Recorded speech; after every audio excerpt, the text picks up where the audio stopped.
Thank you so much for having me. My name is David Harman, and I graduated here from the University of Tennessee with an MFA in painting last May. And I'll be talking about hipster entrepreneurs and the maker movement. So just curious, does anyone know how much a hipster weighs? An Instagram. Just a little bit of knowledge. I consider myself a maker. I make a lot of things. Coffee, pizza, bread, shelving, a lot of food-motivated things. Compost. This our studio, which is in our attic space in our home, and recently I've been a maker of maps. This is the Dallas neighborhood map, which is it's a neighborhood map of my hometown, Dallas. And I really made it as a challenge, kind of among friends, to see if I could chart the city and really know the city, or to see how well I really knew the city, and really to chart it in a more intimate way than just kind of the main highways and roadways of the city. It was also sort of an experiment to see if other people were interested in this kind of local mentality, knowing the city like the back of your hand. And I was really pleasantly surprised. There was a great interest. So shortly after moving to Knoxville, we expanded the concept to 10 other cities, and that's what kind of I'm doing full time today. So this is our studio, and this is just a shot of us making the maps and our process. And you can see it's a very DIY process. Everything is done by hand, and we hang up the posters on a clothesline to dry, and I ship all of the posters out of our home. And as we sort of got into it, and I started taking on this role of a business owner, I started to notice a community of makers around us. Especially here in Knoxville, there seems to be a really deep-seated culture of making, and not only making, but sharing those abilities and sort of lifting each other up along the way. And I started to notice a real resurgence, especially in my neighborhood in North Knoxville. And these are all businesses up and down Central Avenue, or sort of near Central Avenue, that have all opened up in the last probably year and a half. So none of these really would have been there a year and a half ago. And it was really inspiring to see a culture of makers and small businesses sort of crop up. But what was really interesting to me is 3 of these places are workshop places. They're places that invite people into their space and to teach them how to do things themselves. And I not only noticed a community of makers locally, but this is Maker's Donuts, by the way. If you guys haven't been, it's really good. But they get it, it's like this idea of making is sort of, it's coming back, we're conscious of it. And I started to notice a community of makers online as well, not just in our Knoxville kind of, scruffy city, a city that has a lot of ingenuity, but also in the online community where, on Etsy, there are over 1 million artisans selling their wares online. You don't even need a computer. You can just take a picture with your phone and get your products online really quickly. And there are all these tools available now to help you do that. Squarespace, probably most of the small businesses online are running on a Squarespace platform, I would bet. ShipStation allows you to ship through any platform really easily and in a really streamlined way.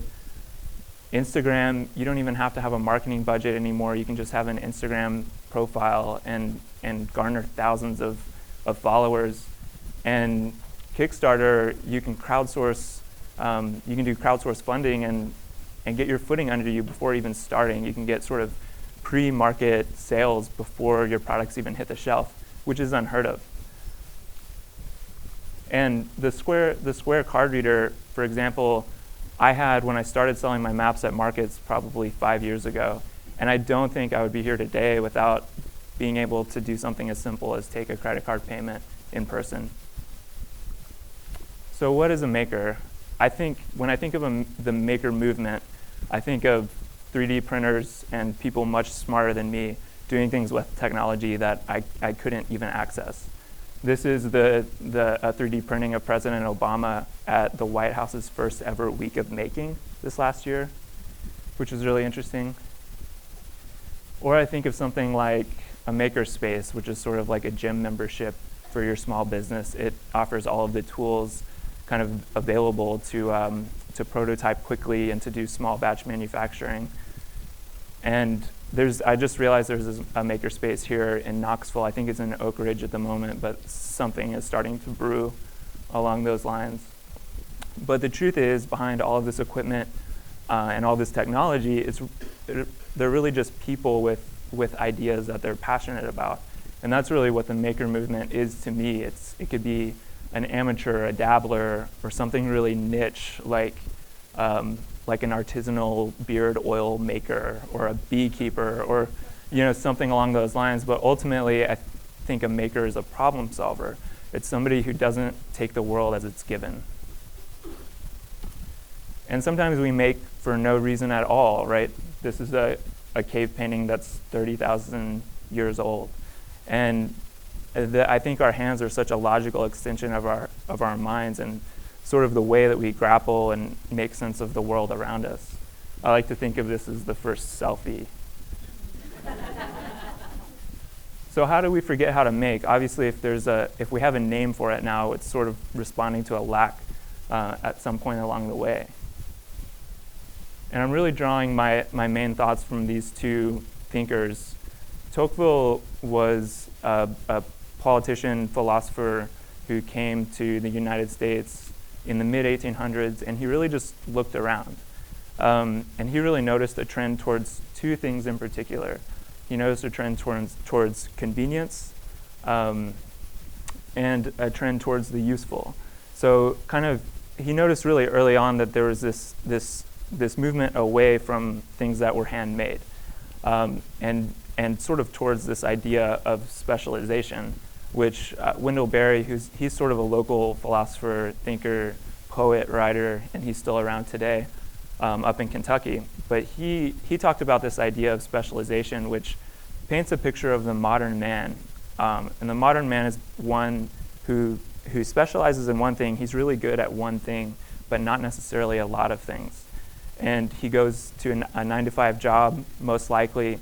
In between stints at his job, he relies on an industry of people to entertain him, to cook his food, to clean up after him, to get him from A to B. And it's really, that's a picture that we're all really familiar with, I think. And the result of that is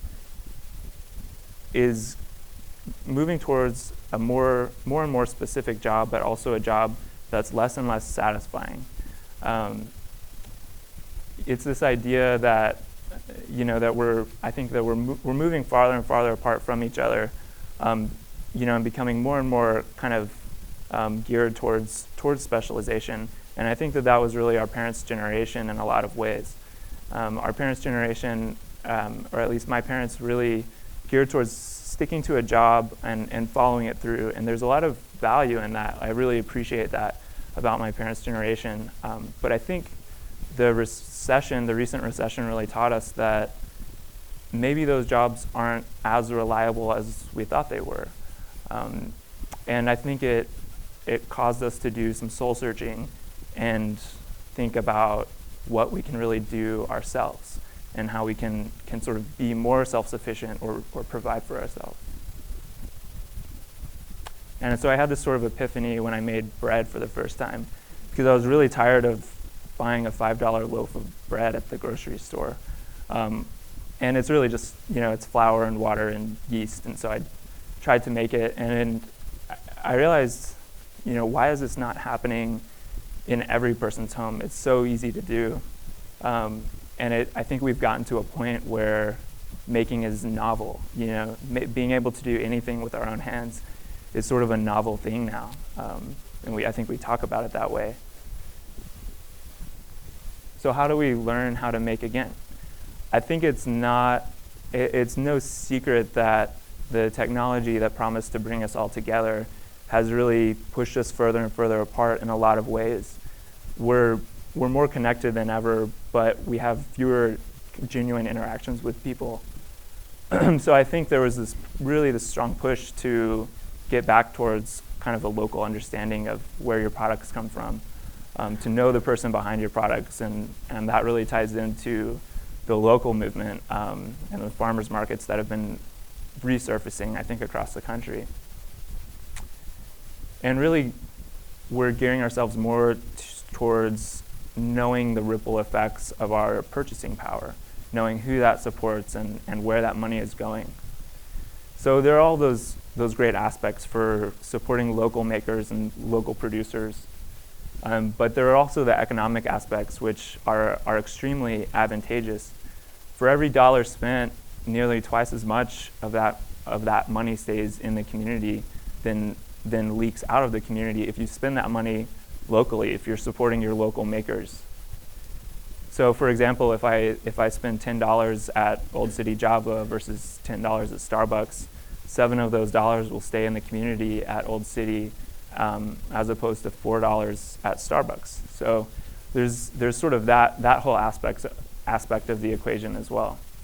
And I think cities are really catching on to this. This is the Knoxville Entrepreneur Center, which I just visited this last week, and it's amazing. Their goal is to be the open door to any small business in East Tennessee. You can go in there and literally ask them anything you want to know. So cities are really catching on and starting to realize the benefits of supporting these small businesses. But then there's the question of the internet, and how does this world of sort of perpetual connectedness play into this idea of supporting local makers? So I had the opportunity to sit on a panel with the company West Elm this last year, and it was about this same idea of how to be local in a digital world. And I think that those two items aren't mutually exclusive. For example, West Elm is a big box company that has, a national presence, and they're starting to pull in a community of makers to essentially give them floor space in their stores and in their online assortment. So they recognize the opportunity of what we're doing as makers, and they see a two-way road in that sense, which I think is really, really interesting. So, small businesses have this agility to move and adapt to the market quickly, whereas a big box store has an audience that a small business may not ever have access to. So it's this two-way road that's starting to evolve between these larger companies and these smaller businesses that I think is really really interesting. And there's Makers Row, which is a platform which connects small businesses to manufacturers in the United States. And it walks you through the entire process of manufacturing and prototyping a product. So the really interesting thing is you no longer need an army of machinery or a corporation behind you. You don't have to make a big pitch anymore to get your product made. You can do it now with all of the tools at your disposal. And I call this sort of movement the hipster entrepreneur. A hipster is sort of a hybrid of subcultures, usually tending towards a niche interest like letterpress printing or raising chickens or pickling vegetables. But the hipster entrepreneur is a small business model that is a hybrid of business types. For example, Rickshaw Bags out of San Francisco, they mass produce their clips overseas, and they hand sew all of the fabric in their warehouse in San Francisco.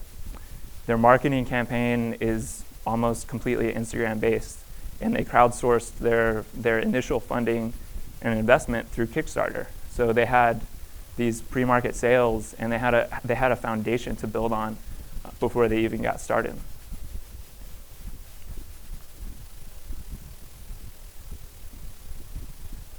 So I think it's really interesting to ask what our generation will be known for.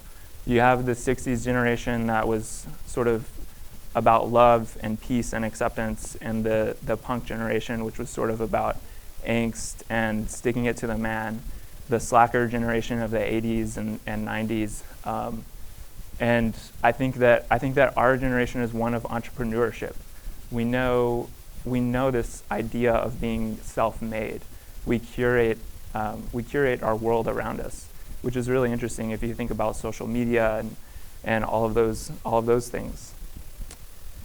And even more than that, I'm really interested in this new culture of making. It's no longer just about the ability to do something yourself. I think it's about this newfound longing to do things ourselves and with our own hands. And as persons, we long for things that are personal, not things that are just the same. And I think we're starting to recognize the value, sort of the intrinsic value in objects, not just the price tag. And we're starting to look towards a legacy that objects have and sort of that ripple effect that they have in the economy. So I think ultimately a really thriving and successful city is a city full of makers all supporting each other.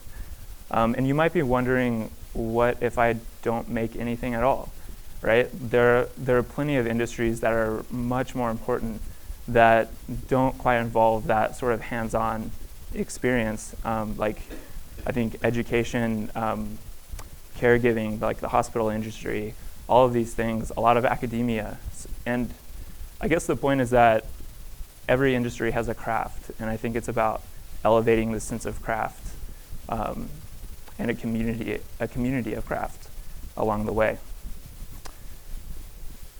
So as I mentioned before, I think a successful and thriving city is a city full of makers supporting each other along the way. And I want you to imagine a generation that rewrites the code of how we consume. And I think that is the maker generation. Thank you.